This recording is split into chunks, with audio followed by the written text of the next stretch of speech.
So today I am here to talk about Supergirl and theories involving psychoanalysis, feminism, and queer theory. But we're not just talking about Supergirl today, but also one of her most crucial relationships on the show, as well as the character as a whole. Psychoanalysis. For psychoanalysis, we are going to focus in on Lena Luthor.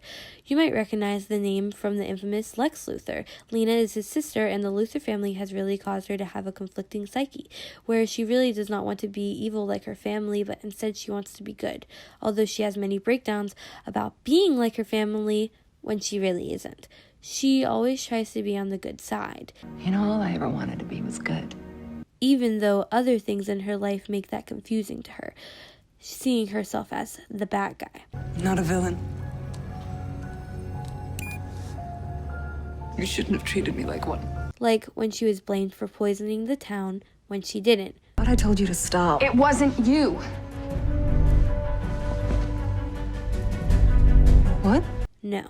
Lena truly wants to be the good guy. She even has a no-kill policy, which is stated several times throughout season 5. You don't kill people, no matter how much they've hurt us.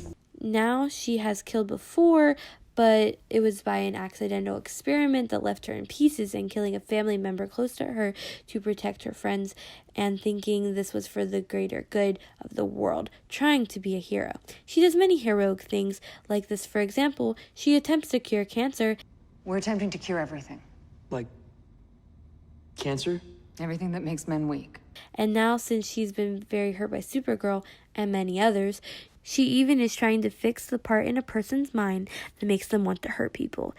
I am going to rid humanity of its instincts to hurt each other. This all goes to a balanced id and superego, where they both have the same desires of fixing things for the greater good, but the things are being done in wrong ways. She doesn't want to kill, and that is a strict thing for her, as she has killed before and doesn't like it.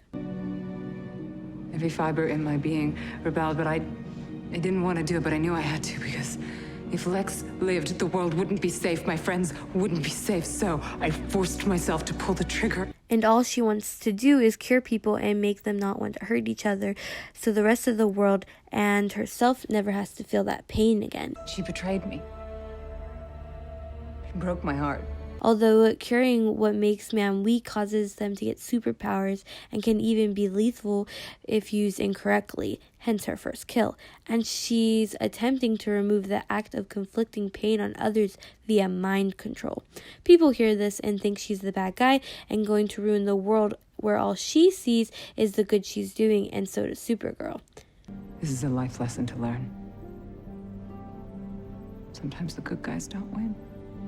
Many people have different thoughts on Lena, whether she's good or not, but it's the fact that her desire to feel happy and doing what's right in her mind are the same thing, and taking the wrong steps to achieve them is what makes her such an interesting character. Feminism. Now let's talk about feminism, where I have already discussed Supergirl's role in this topic with the power of her wearing what she wants and still being strong, and the transformation from the skirt to the pants. But let's talk about another character, that Laura Mulvey's theory of the fact that girls can wear what they want and be just as great. And that's not saying that all girls have to wear pants, but if a girl is comfortable in them, she can. Or if she's comfortable in a short skirt, she can do that as well. That's her choice. Now back to Lena Luthor. Her character in the beginning of her role was mainly known for tight skirts and dresses and plunging cleavage, where lately she has been able to dress in many different styles instead of just the one. Where in one scene she'll wear a bodycon dress, the next she will wear dress pants and a button-up, and finally she'll wear a 3-piece suit. It's really up to her and what she feels like. She doesn't feel confined to one type of outfit, expressing herself in many different ways, which I feel is empowering to watch and can really show girls that they can wear whatever they want and be whatever they want while doing so, especially since Lena Luthor herself is in a high-paying career and owning multiple companies, and she is super smart scientist curing cancer, showing her role when even others didn't expect it. So will I ever get to meet the man behind all this? You have met him. I'm the scientist. Queer theory / queer baiting. Now let's talk about queer theory, where I'm going to go more into queer baiting. Queerbaiting is a marketing technique for fiction and entertainment in which creators hint at but then do not actually depict a same-sex romance. They do so to attract a queer audience with the suggestion of a relationship that appeals to them while at the same time attempting to avoid alienating other consumers. Now, in this particular show, there is already a same-sex couple, but the fact that even before this couple and still going on currently, Kara, or Supergirl, and Lena have sizzling chemistry. These two characters are supposed to just be best friends where their friendship moved awfully fast. When in the first few weeks of knowing each other, Lena states that Kara is her hero and fills her entire office with flowers. So my office is overflowing with flowers. Really? Yeah. Sounds like a grand romantic gesture to me. As a great example of intertextuality, pulling from other related sources when interpreting text, the statement of the show's superhero is for the world, but the person is for me. Well, Supergirl may have saved me, but Kara Danvers, you are my hero. Is also very similar to the one used in The Flash between their main couple as their wedding vows. May be the city's hero, but you, Barry Allen, you're my hero. They also eat lunch together rather often, which is fine, but it's the little things added like, I've ever told you you're my favorite person. Bye. are what makes fans tend to read through when added with their previous actions. Other actions consist of multiple hugs, Kara being Lena's only friend in National City, You were literally my only friend in National City. Lena buying an entire company for Kara, So what, Caco's gone? No, I bought it. the looks they give each other, Kara staring longingly at Lena a few different times, and they have a look across a crowded room.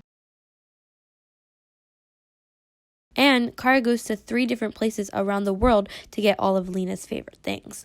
Also, in the latest episode, they both stare longingly at pictures of both of them, and for Kara, this isn't even the first time she's done it, as she has also done it in a previous season. These are pretty classic romantic scenes here. Even the fact that Kara's ex-boyfriend she let leave Earth to save the world, Superman even said that if it were Lois, he wouldn't be able to do it. I'd like to think that if it came down to a choice between Lois and the world, but